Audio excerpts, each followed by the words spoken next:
En el presente tip legal vamos a hablar de un tema o de una figura jurídica mejor que cada vez más va cogiendo auge dentro de lo que es la vida moderna. En la medida en que hay mucha más gente cada vez y asimismo hay menos tierra, especialmente en los grandes conglomerados, las sociedades, los municipios, la figura a la que nos vamos a referir, que es la propiedad horizontal, va cogiendo un mayor auge. ¿Qué es entonces la propiedad horizontal?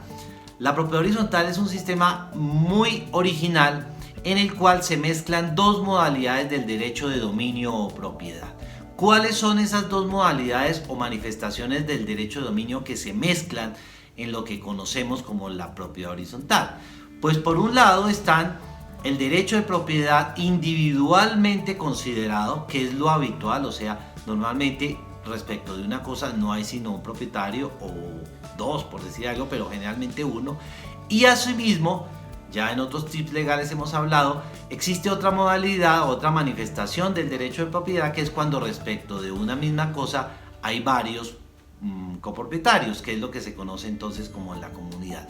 Entonces, en la propiedad horizontal se mezclan estas dos formas o manifestaciones del derecho de propiedad de una manera muy práctica. ¿Por qué razón? Porque pensemos en un edificio, habrá unas personas que son dueñas individualmente consideradas de cada uno de los apartamentos, de lo cual además serán entonces dueñas también en comunidad de lo que se conocen entonces como las zonas comunes. O sea, si una persona es dueña, por ejemplo, del apartamento 202, ese apartamento será de él, pero a su vez el dueño del 202 tendrá un derecho en comunidad respecto de la portería, respecto del ascensor, respecto de la entrada a los garajes, etc. Eso es entonces, en resumidas cuentas, la propiedad horizontal. ¿Cómo se constituye?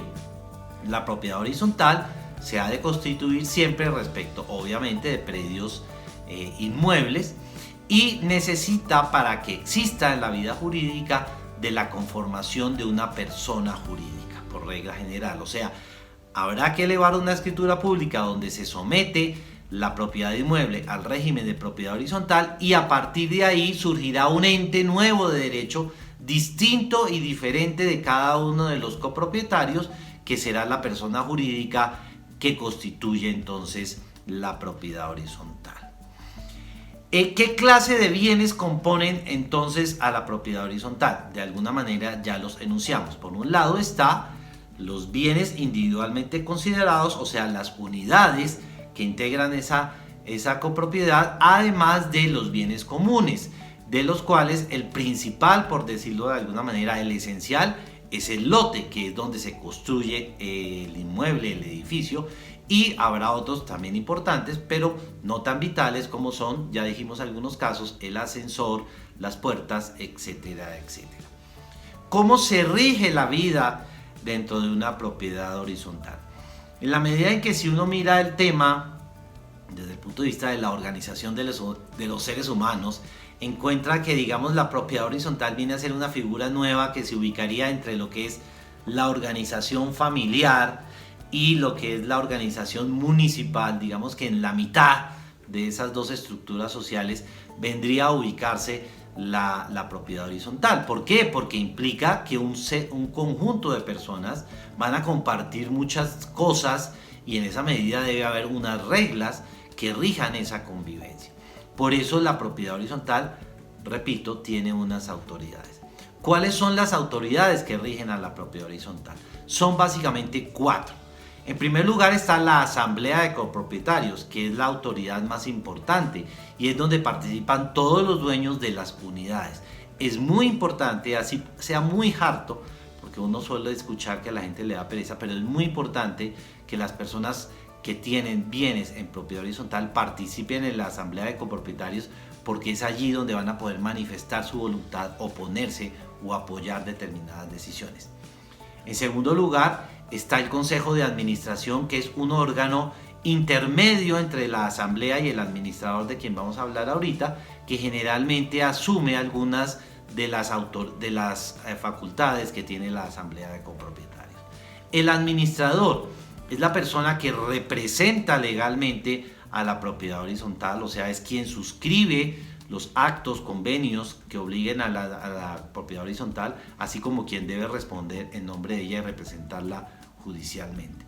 Existe una cuarta autoridad que es el revisor fiscal, muy importante, porque el revisor fiscal es el representante de los copropietarios frente al consejo de administración y frente al administrador. Digamos que guardadas proporciones es lo que es el personero municipal frente a la administración municipal.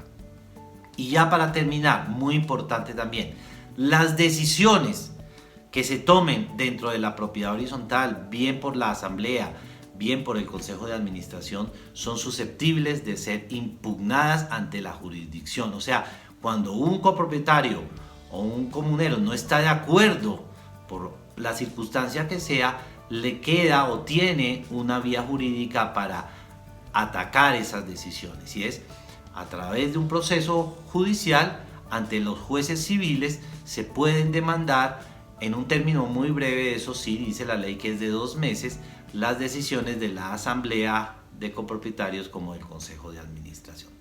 Esperamos de esta manera muy breve haber explicado de alguna manera algo tan vital y tan común hoy en día como es la propiedad horizontal.